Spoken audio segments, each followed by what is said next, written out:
Hey food lovers, welcome to Forknfoodie. Aloo Paratha is my favorite dish, and if you don't know what this is, you've been missing out.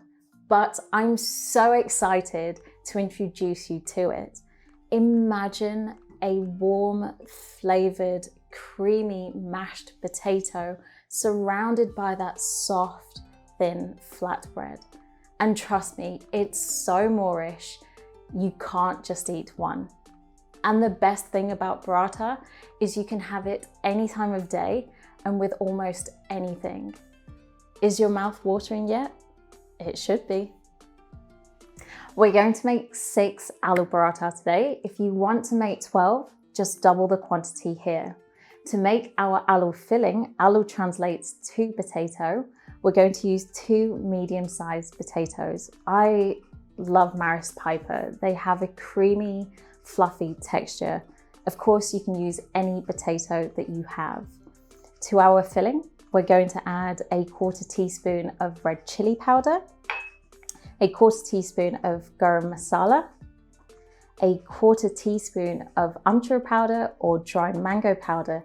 Now this has this beautiful citrusy flavor that will add that extra oomph to your filling. If you don't have this, don't worry, you can substitute it with tamarind. So just add a 1/4 teaspoon of tamarind to your filling, a 1/4 teaspoon of Ajwain or Carom seeds. Again, these taste very much like thyme, but it is a stronger flavor and less subtle. So I think a 1/4 teaspoon is just about right. We're going to add 3/4 teaspoon of salt, 2 tablespoons of fresh coriander, 2 finger chilies, and a tablespoon of freshly squeezed lemon. For our dough, we're going to use atta. Atta is a flour that's used in Southern Asia. I'm going to use whole wheat atta and 2 cups of it. You can buy it in your local supermarket or you can buy it online. Just look for the word atta on the packaging. It's different from other flours. Other flours, you could use it, but it will give you that texture of maybe a pizza or a bread, and we want something that's a lot softer than that. To our dough, we're going to add a 1/4 teaspoon of salt and a tablespoon of sunflower oil, or you can substitute that with vegetable oil. We're going to combine it all with a cup of lukewarm water. And for when we're cooking our paratha, just fill a bowl up with some flour so you can dust your surface so your paratha doesn't become sticky and stick to the surface. And when we cook it on our pan, we're going to use sunflower oil to brush our paratha with. You will see a timer pop up over here so you can see how long it will take to make your delicious paratha, as long as you've got all of your ingredients and your utensils ready. And don't worry if you've missed anything. You'll see the steps over here so you don't have to touch your mobile phone or your iPad if your fingers are sticky. So let's get started. To start with, we're going to boil our potatoes. So we're going to add our potatoes into our pan, and we're just going to cover that with some water. Now we want to make sure that we've got enough water in there because the water will evaporate as it boils. So we want to fill it up just near to the top, and we're going to boil them on medium heat. And that's 7 for me. Okay, so whilst our potatoes are boiling, we're now going to make the dough. So I'm just going to clear my station. I'm going to move everything out of my way.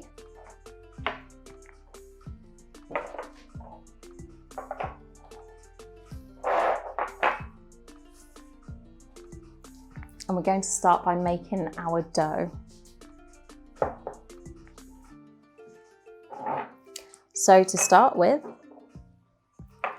we're going to add the salt to our dough.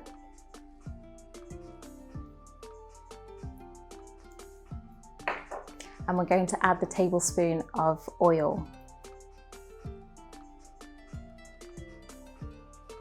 What I like to do is combine the salt and the oil with all of my flour, and that way the salt spreads evenly amongst all of this flour.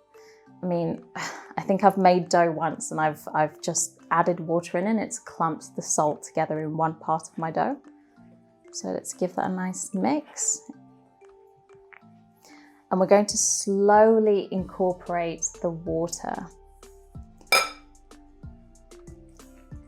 So only add a little bit at a time. And that way, your dough's not too moist when you start. You just want to incorporate all of that dry flour. So try get as much as you can to start with. And then we're going to add a little bit more water.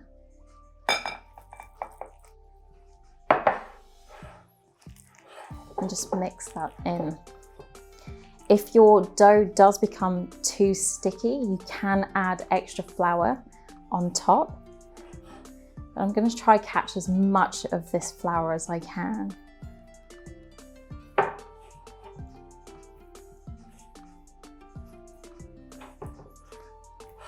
you can see, I've got quite a lot of it.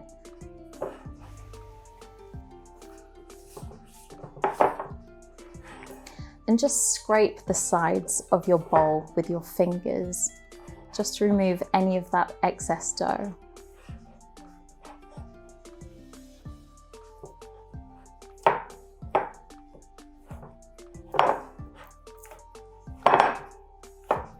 That looks really good. So you want to have a really soft dough that when you poke it, it should just bounce or bounce back up a little bit. So that's looking really, really good. I'm just going to take the extra dough off my fingers and mix that in. Every little dough counts.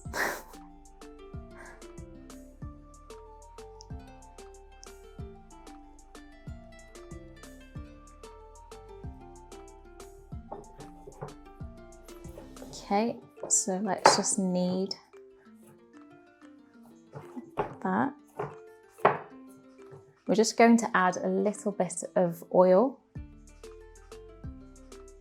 over the top. Just cover your dough with the oil. And what we want to do is now let the dough sit and rest for about 10 to 15 minutes so that it can rise. And we're going to cover it with a cloth, just so that it keeps the warmth on the inside. And we'll let that rise for 10 to 15 minutes. Now I need to go wash my hands, so I'll be right back. Okay, now that my hands are nice and clean, let's start by cutting our green chilies. So we're going to chop the tops off, and make sure you keep a claw hand when you cut your chilies or any vegetables. You want to save those fingers. Just going to cut these into small pieces. You can have these already minced that are frozen in your freezer just to speed up the process, or if you like them fresh like me, just cut them into small pieces, and then we're just going to give them a quick dice.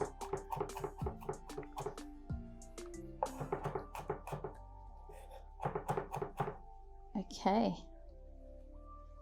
let's move these to the side. Next, we're going to cut our fresh coriander. We just want to roughly chop our coriander. So just run your knife through them, just a rough chop.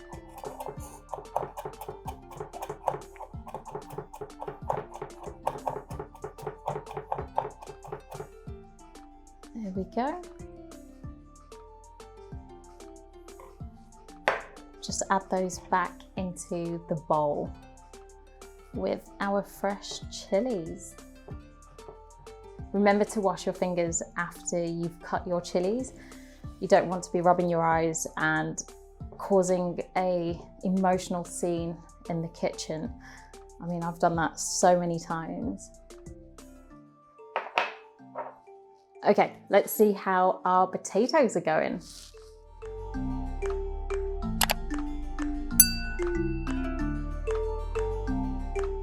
So we're going to check if our potatoes are now ready. And that is gliding through quite nicely. As you can see, it's just going in really, really nice, and the potatoes staying intact. So we're going to remove this off the heat, and we're going to add it into our colander. If your potatoes have overcooked and your water's become mushy and your potatoes started to break, you might have to start again with your potatoes and boil them. Otherwise, they will become too mushy in your mix.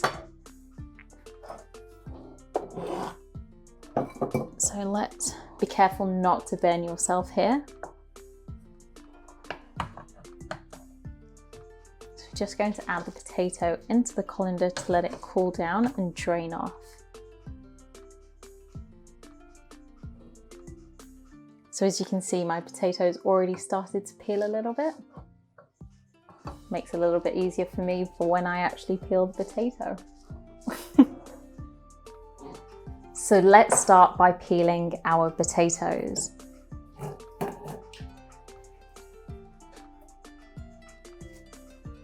If your potatoes are too hot, just add some cold water over the top and it will cool your potato down. And if that doesn't help, then I suggest put them in some cold water and let them completely cool down before you peel them.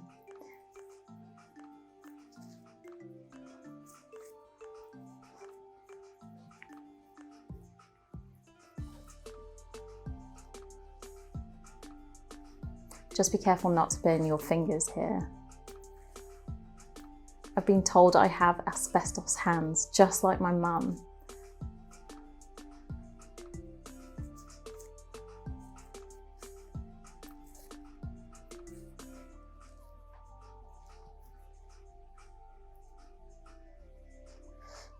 There we go. I'm just going to move this out my way.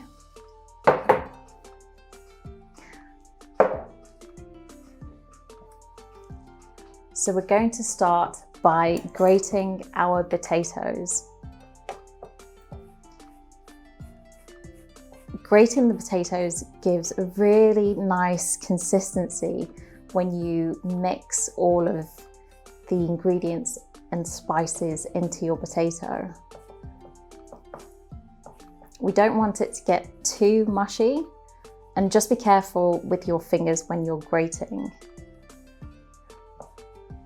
And if there are chunky parts that have just crumbled off like my potato, just pick them up and grate those as much as you can.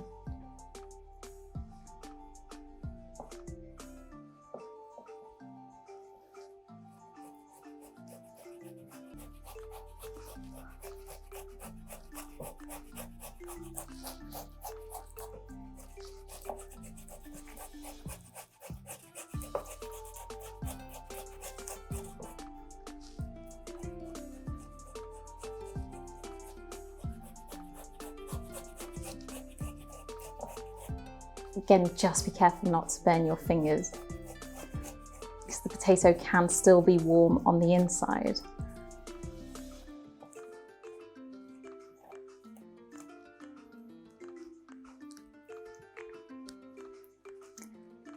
Okay, let's add our spices. So we're going to add the Garam Masala, the dry mango powder or Amchur powder,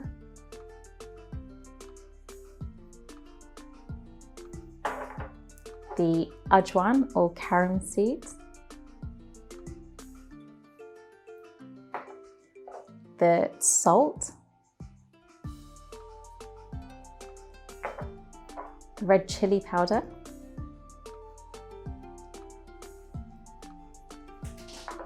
fresh coriander and the green chilies,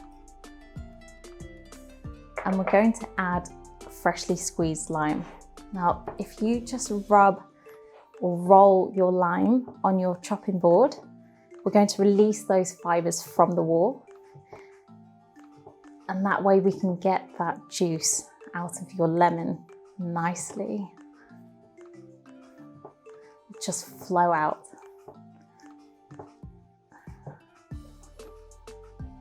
Okay, so let's just chop the end of the lemon.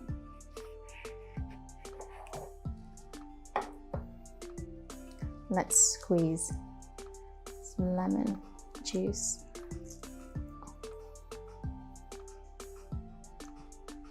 Okay, let's mix. Now, if you don't like to get your hands messy, you can use a spoon or a fork to mix your ingredients together. But I like to get my hands in. Really love to get my hands in and incorporate all of those spices. Also, it's a great excuse for me to maybe eat some of the masala off my fingers. Just tasting, obviously. Oh, and remember to taste your masala. If you want to add any more spice, any more lemon, tamarind, anything that you think it needs, feel free to add it at this point. So let's just give that a quick taste.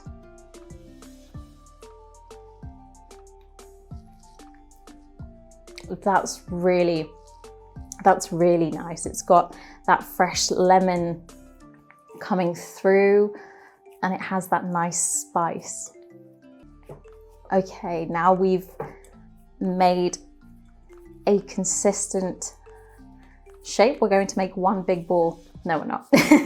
We are going to split our potato masala into 6 equal sizes. Now, a good way to do this is if we put our masala onto the board and just roll it out. We're going to cut these into 6 equal pieces.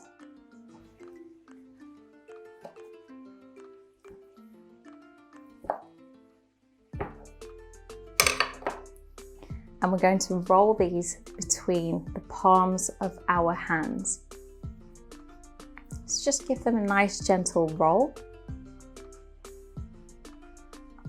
So we want roughly the same size, and that way each paratha has the same amount of filling on the inside, so you can enjoy the same amount.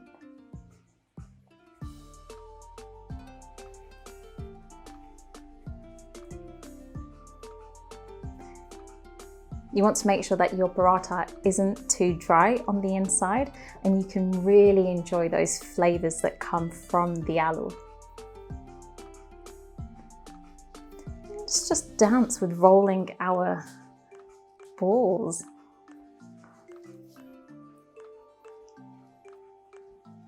Yes, looking really, really nice.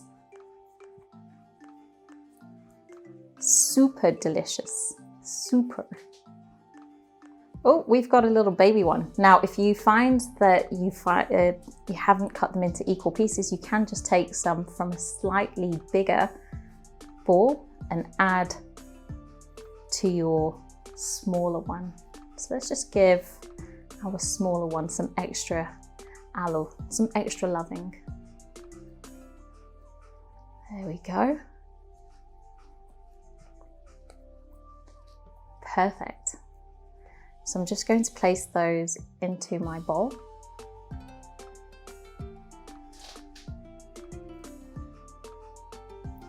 And we're going to do the same with our dough. We're going to cut these into 6 equal pieces.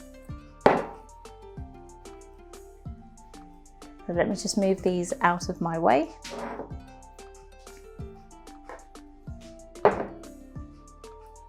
So we're going to do the same. We're going to roll our dough on the chopping board, and we just want 6 equal pieces.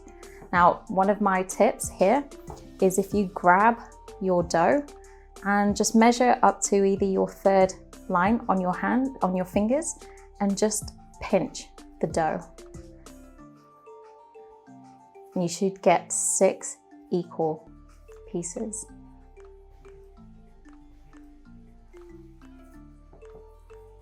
And we want to again roll those between the palm of your hands.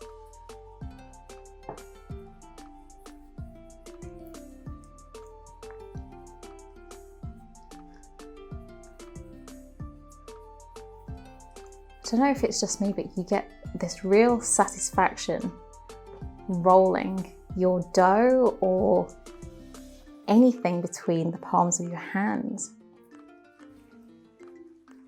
It's really therapeutic.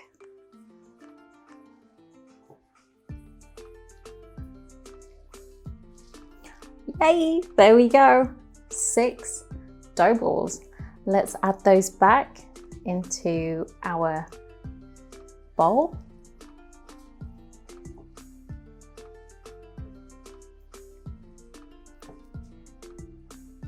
Now the exciting part, let's get making our aloo paratha.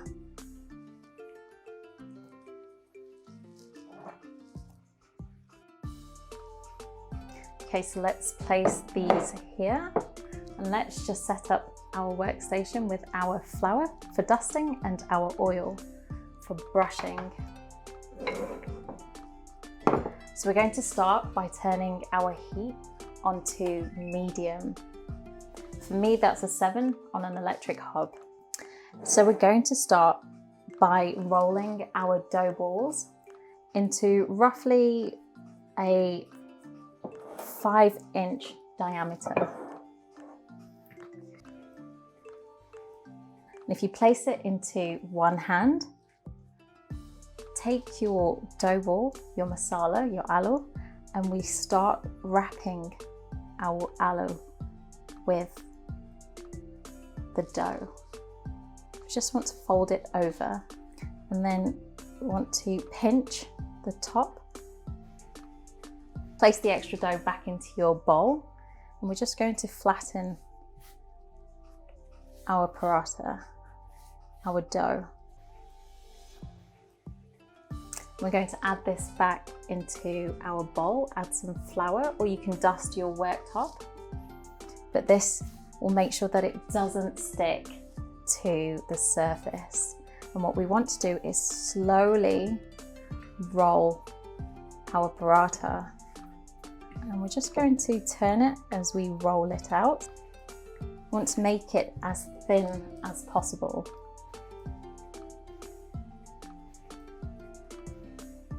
And if you do get some potato that comes through, we can just take the dough that we pinched off the top, just add a little bit of flour to it and just cover the exposed area.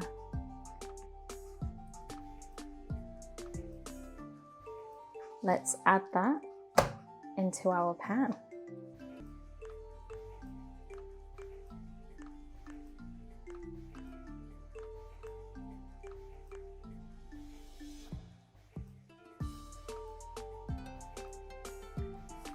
Don't worry, your aloo won't come out of your dough. I used to worry about that so much when I used to roll these.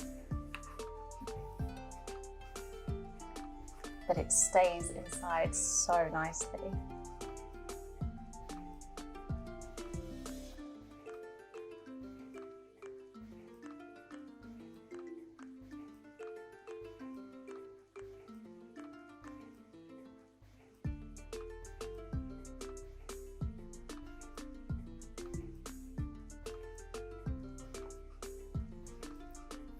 And we can do the same procedure all over again with the rest of our paratha. Okay, we're going to flip that over.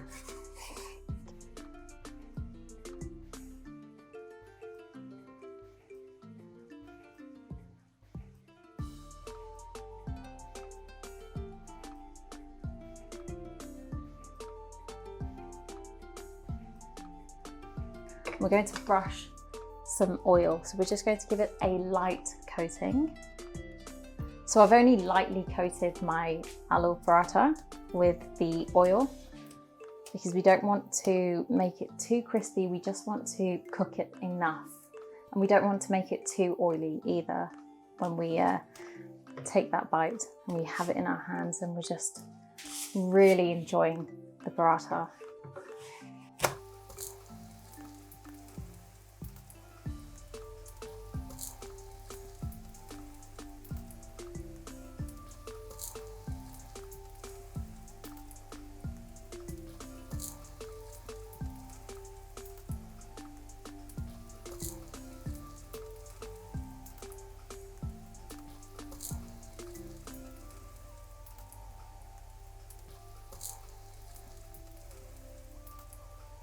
So we're getting this nice coating with some brown spots.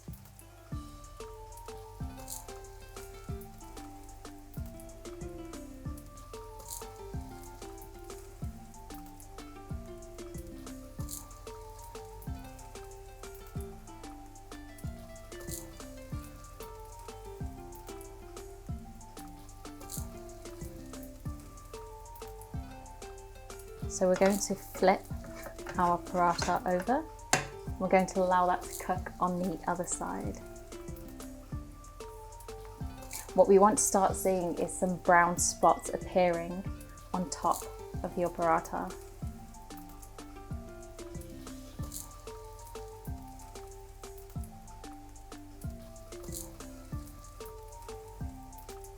You can hear it sizzle and cook now.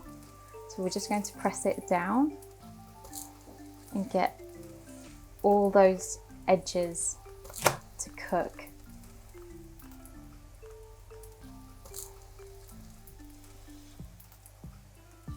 That's looking really, really delicious. So I'm just going to move this paratha onto my plate.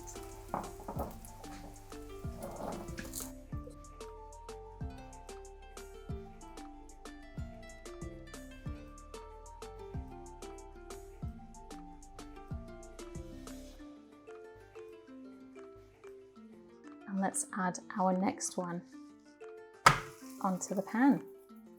And we're going to repeat the process.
Okay, we're going to flip it again.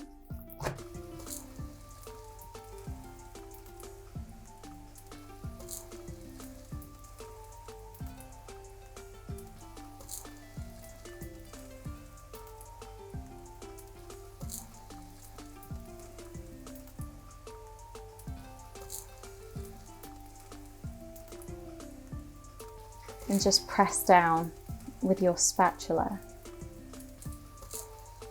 What does the smell of paratha remind you of? Does it remind you of childhood? Does it remind you of a country you may have visited? I'd love to hear about what the smell of chapatis or aloo paratha really remind you of? Let's get to know each other in the comments below.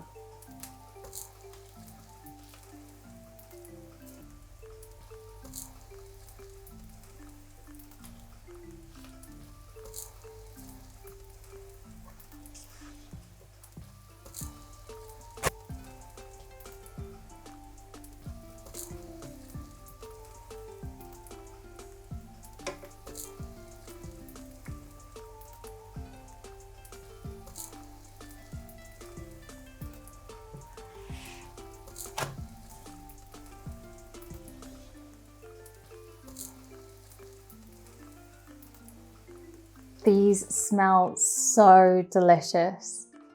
I'm really, really hungry, and I'm sure you are as well now that you've cooked yours. But let's have a look inside. Oh wow, that looks incredible. You can really smell the aromas from the spices coming through on the masala. Yes, I have to take my first bite. This is piping hot.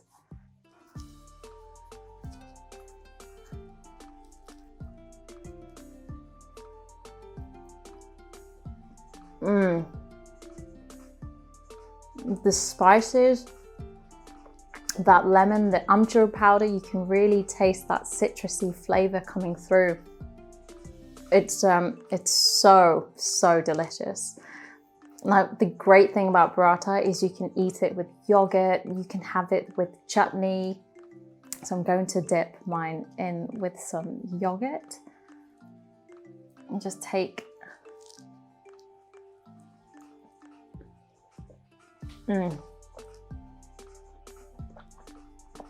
that yogurt just balances those spices. I'm sorry, I have to take one more bite.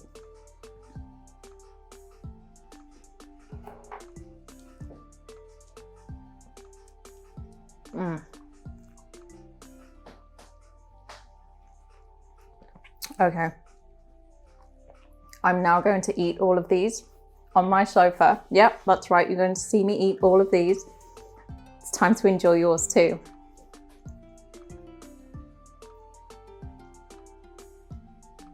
Super delicious.